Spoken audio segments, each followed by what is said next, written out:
beau témoignage d'un autre pays qui est l'Irlande. Et on a la chance d'avoir une vidéo du maire de Dublin, Daithí de Ruist, que je vous laisse découvrir. Hi everybody, Daithí de Ruist is my name and I'm the 355th Lord Mayor of Dublin. Delighted to be with everybody today.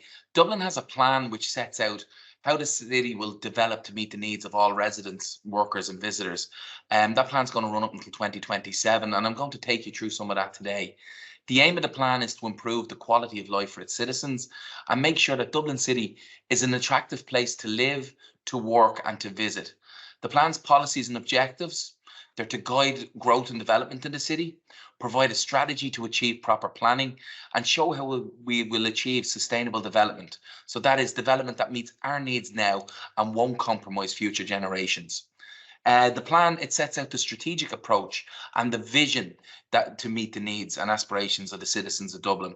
The approach is not only for the 6-year life of our plan, but also for the long term. And it's to develop a city that's low carbon, sustainable, climate resilient, which means the capability to anticipate, prepare for, respond to, and recover from significant hazard events such as floods with minimum damage to social well-being, the economy and the environment. And our vision here in Dublin is for a capital city where people will choose to live, to work, experience city living, invest in the city, socialise in the city. And that within the next 10 years, we'll have established an international reputation as a region that's one of Europe's most sustainable, dynamic and resourceful cities. Dublin, through the shared vision of its citizens and civic leaders, will be a beautiful compact city with distinct character and a vibrant culture, with also a diverse, green and innovation-based economy.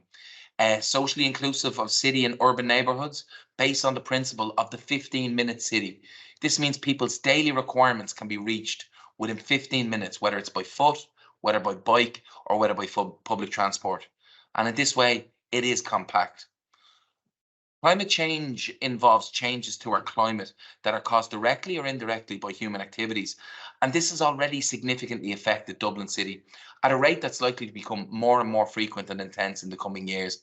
So we need to make sure here in Dublin that the city adapts to the impacts of climate change and mitigates against them in line with our national policies.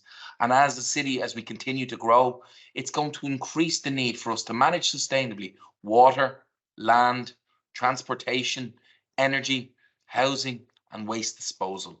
And the challenge for us will be to reduce energy demand, reduce our greenhouse gas emissions, particularly a reduction of carbon dioxide, and encourage the development of decentralised alternative sources of energy. So, for example, maybe district heating, which is a centralised heating system of distributing low carbon heat, or through renewable sources such as wind or solar energy. And the aim for the future development of Dublin City is to achieve a high quality, sustainable urban environment that's attractive to residents, workers and visitors.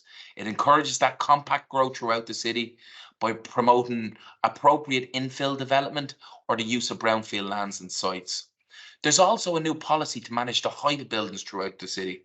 This policy is based on a combination of location and performance criteria, and the priority areas for future development will be in the inner city, key urban villages or KUVs, and a strategic development and regeneration areas, an SDRA. Our city development plan identifies 17 strategic development and regeneration areas, and they're primarily brownfield lands, which are identified as suitable for a greater intensity of development due to their good public transport connections.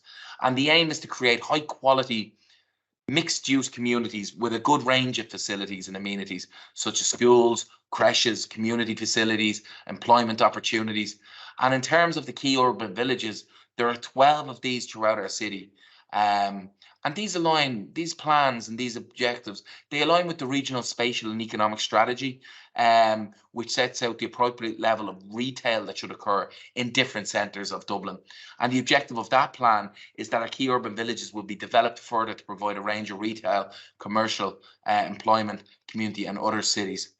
We aim to create that compact city I spoke about with sustainable neighbourhoods. To do this, it's fundamental that we provide quality housing that's suitable for citizens throughout their lives and adaptable to people's changing circumstances. Dublin must provide quality homes and sustainable community facilities and amenities. And these need to meet the needs of the city's population and contribute to the making of good, connected neighborhoods. Significant population growth is forecast for our city over the next decade, and it means we must plan now for new and growing communities and an increasingly diverse as well as aging population. The city must have housing that's affordable and attractive to all, and sustainable in the way that it's efficient to the movement of people and goods right across for the success and the vitality of the city. So we need, as a city, to move away from private cars and fossil fuel-based mobility to reduce the negative impacts of transport and climate change. The plan that we have seeks to promote the ease of movement within and around the city and aims to play a key role in safeguarding the environment and adapting to the impacts of climate change. The policy also promotes an increased shift towards sustainable modes of travel and an increased focus on the public realm, such as our improved footpaths, as well as healthy placemaking. Now, healthy placemaking involves shaping the built environment so that healthy activities and experiences are integral to people's everyday lives. So, for example, measures to locate amenities that are within walking distance and neighbourhoods that have more facilities such as parks and green spaces.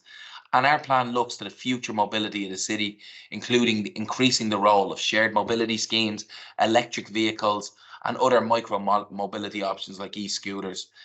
Now, this is a collective mission. It requires dedication and collaboration of every Dubliner, and it's a future that we can build together, step by step, policy by policy, and innovation by innovation.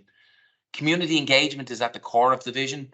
We value voices, ideas, and hearing the dreams of others for Dublin, and we're committed to fostering a sense of unity, inclusivity, and shared responsibility, ensuring that every citizen has a stake in shaping the city's future. As we embark on the journey towards a more sustainable, innovative, and connected Dublin, we also must remember change isn't always easy. Challenges will arise, obstacles will need to be overcome, and leadership from civic leaders will need to be demonstrated. But it's precisely in those moments of adversity that our collective strength will shine to the brightest. Dublin is not just a place, it's a home and it's an identity that we share here. And our actions today as a city council will determine the Dublin of tomorrow, and the responsibility lies with each one of us as policymakers to make our vision a reality. So we're looking to commit ourselves to this noble endeavour to leave a legacy of greener, smarter, and a more inclusive Dublin for generations to come. Gurv mila mila mahagi, agus gurv mila mila mahagi as ucht an alma hogshiv dominjov. Slán live.